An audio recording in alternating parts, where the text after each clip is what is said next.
Bonjour, sortons de la lecture comique et insolite de la note du préfet pour l'aborder finalement avec sérieux. Ce qu'il faut retenir et que nous pouvons défendre partout, c'est que les sorties complètement incompréhensibles des gens de Yaoundé de ces derniers jours font suite à deux choses.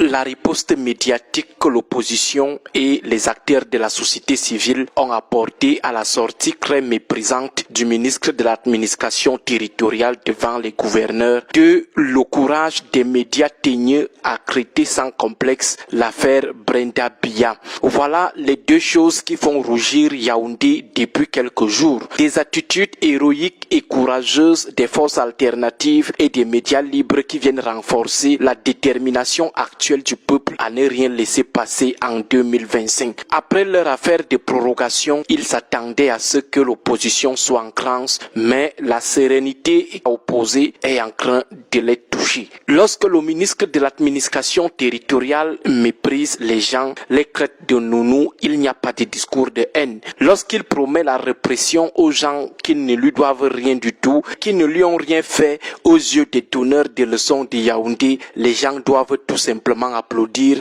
on doit fermer la bouche, on n'a pas le droit de dire au ministre qu'on ne parle pas comme ça. La fille du président accorde une interview à un média international. Elle assume son statut d'ailleurs, condamnée par nos lois pour les donneurs de leçons de la républicanité ou de la bienséance républicaine. On doit seulement fermer nos bouches, pas de commentaires parce que c'est la fille du président. Voilà les deux situations qui, selon notre point de vue, sont à l'origine de toutes ces décisions incompréhensibles qui visent une seule chose, neutraliser la parole publique anti-régime au Cameroun.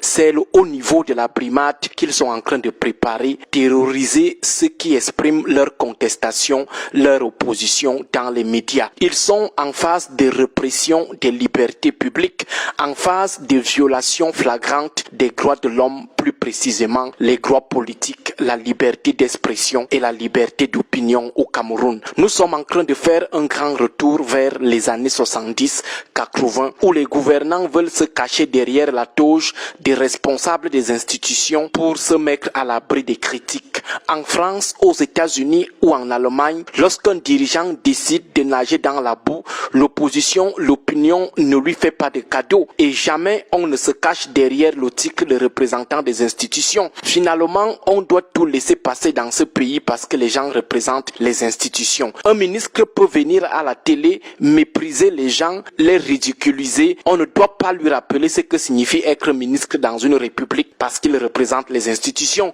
On ne doit pas lui rappeler que c'est gros. Il suit la fonction ministérielle parce qu'il représente les institutions. Donc, on ne peut plus dire ce qu'on pense d'un ministre parce qu'il représente les institutions. Un ministre peut mépriser, insulter, ridiculiser le citoyen lambda, mais ce dernier n'a pas le droit d'ouvrir la bouche pour mettre aussi le ministre multirécidiviste à sa place parce que le citoyen lambda est une serpillère et le ministre le super-homme car il représente les institutions. Représenter les institutions ne donne pas quand même le droit de mépriser les autres pour après se mettre à l'abri de leurs réactions, de leurs critiques avec la touche des représentants des institutions. Comme précisé hier, nous sommes dans la préparation du terrain de 2025 et on procède au balisage du terrain à travers la terrorisation de la liberté d'expression, les libertés politiques. C'est une offensive psychologique qu'ils sont en train de lancer parce qu'ils ne sentent pas bien les choses dans leurs eaux. Les sorties de ces jours n'ont rien à voir avec un quelconque appel au soulèvement. Personne n'a appelé à un soulèvement entre-temps. D'ailleurs, vous tentez de le faire ces jours, ces gars vont sauter sur l'occasion pour vous le faire payer cher. Ils n'auront pas besoin de faire des communications, des communiqués, ils n'auront pas besoin de mise en garde. Alors, qu'est-ce qui explique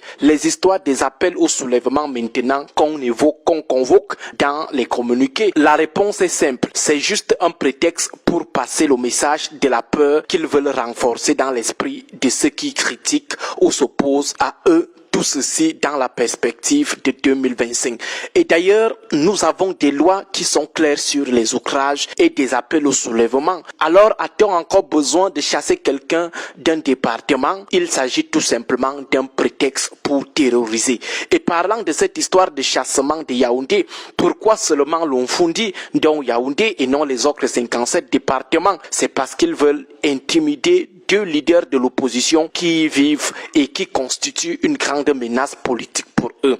Serait-il donc en train de préparer l'opinion à leur chassement de Yaoundé d'ici 2025 ou en 2025, piste à explorer. De toute façon, retenons que Yaoundé est dans une panique qui s'accentue progressivement. Le régime est stressé parce qu'il est dans l'impasse. Quatre choses les mettent aujourd'hui dans le stress. 1. Le régime dont le RDPC n'a pas préparé de dauphin. Ils n'ont pas un homme consensuel et entre-temps, ils se livrent une guerre sans merci en interne. Ils sont dans l'impasse, ça les stresse. 2. S'ils doivent avancer en 2025 avec un président national qui aura 92 ans en 2025 et dont les hautes instructions sont de plus en plus querellées, comment faire pour convaincre les Camerounais de ses capacités? Comment l'entraîner dans une longue campagne électorale? 3. Ils ont multiplié ces dernières années des actes impopulaires qui les ont mis à nu. Comment convaincre l'électorat avec tout cela? C'est un autre stress. 4. Ils ont peur de la perte du pouvoir. Du coup, c'est le stress total. Bon week-end à vous tous.